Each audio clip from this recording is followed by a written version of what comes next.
Hello and welcome. Let's think of this as a consultation. We're just going to sit down and have a straightforward chat to figure out what might be happening with your skin. Together, we'll get to the bottom of what's causing these really frustrating reactions and, most importantly, what we can do about them. So let's dive in.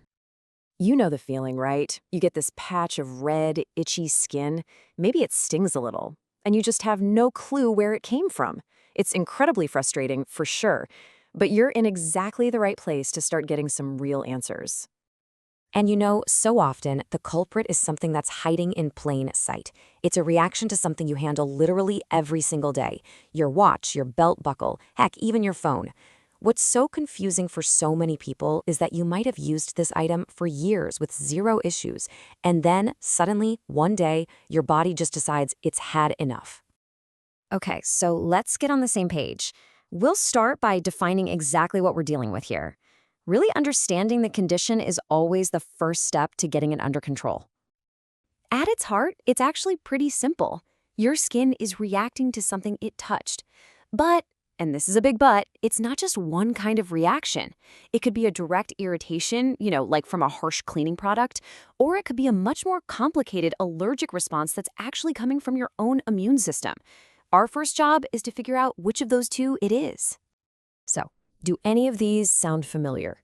It usually kicks off with some redness and a really intense itch, or maybe even a burning feeling. From there, it can sometimes lead to blistering. And if the contact keeps happening over and over, the skin can get really dry, scaly, and even start to crack. You might have just one of these symptoms, or you might have the whole shebang. Now, this is a really, really important distinction to make. Not all reactions are the same. And how we treat your condition really depends on which of these two paths is causing your symptoms. This slide really lays out the difference perfectly. On the left, we've got irritant contact dermatitis, or ICD. I want you to think of this like a direct injury to the skin, almost like a small chemical burn from a harsh soap. If the irritant is strong enough, anyone's skin will react. But on the right, we've got allergic contact dermatitis, ACD. This is a whole different ballgame. This is your own immune system launching a full-on attack against a substance it has learned to see as an enemy.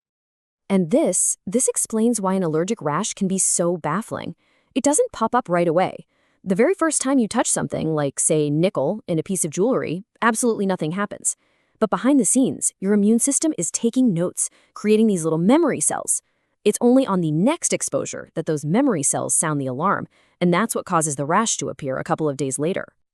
So, how do we solve this mystery? How do we track down the specific trigger for your rash?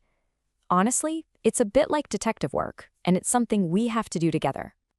Our approach is basically a three-step investigation. First, and honestly, this is the most important part, is your story, what you've been going through and what you're exposed to every day.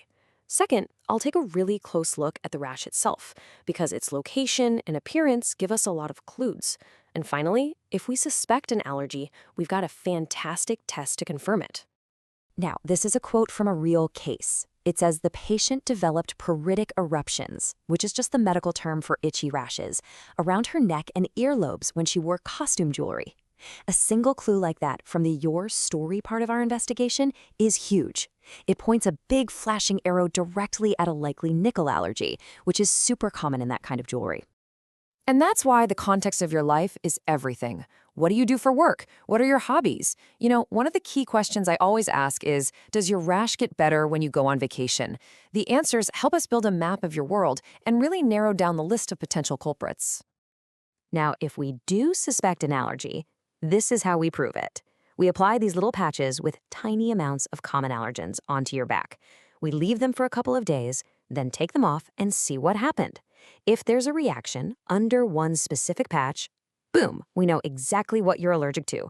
It's a very safe, very reliable way to get a definitive answer. Okay, so once we have a diagnosis, once we know our target, we can put together a really effective action plan. The goal here is simple. Calm down the current rash and make sure it doesn't come back. Right here, this is it. This is the absolute cornerstone of treatment. I can't stress this enough. More important than any cream or pill is identifying and then completely avoiding the trigger. If we can nail that down, we can solve the problem for good. Now, to calm down the rash you have right now, we often use topical corticosteroids. This chart just shows how we pick the right tool for the job. See, you wouldn't use the same super strong cream on the delicate skin of your face that you would on the tough, thick skin of your palms. We match the potency to the body part to get the best results with the lowest possible risk of side effects.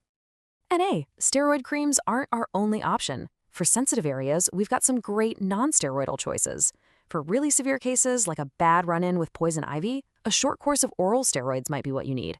And you know what? For that irritant dermatitis we talked about, often the best treatment is simply a good moisturizer to help rebuild the skin's protective barrier. All right, so we've got the diagnosis, we've got a treatment plan. The last piece of the puzzle is the long-term strategy. How do we take all this information and use it so you can live comfortably and stop these flare-ups from happening? Think of these as your new rules of the road. You're going to become a label detective. And here's a pro tip. Unscented can still have masking chemicals, so you always want to look for fragrance-free. If you wear gloves for work or cleaning, a simple cotton liner underneath can be a total game changer. These are all simple, practical things you can do to take back control. And here's what I really want you to take away from our chat today: a feeling of hope.